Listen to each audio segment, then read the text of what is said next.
దౌర్జన్యం చేస్తారండి మీరు? ఇటెందుకు? నేను ఇందాకే అడిగాను మీరేమన్నా చేయగలరా అని. ఇప్పుడు నేను చేస్తాను. చూడాలనుకుంటే ఉండొచ్చు, లేదా వెళ్ళిపోవచ్చు.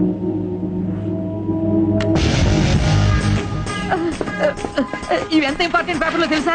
ఏంటి ఇక్కడ లేచిపోతున్నావు? నాయ్ గారు సాయంత్రం కలుస్తాను మీరుంటే. నువ్వు 10,000 ఇచ్చిన ఎస్ఐకి నేను ₹1,00,000 ఇస్తాను. ట్రాక్టర్ తిరగబడి చచ్చిపోయాను రాసేస్తాడు. పొలం కావాలో ప్రాణం కావాలో తేల్చుకో.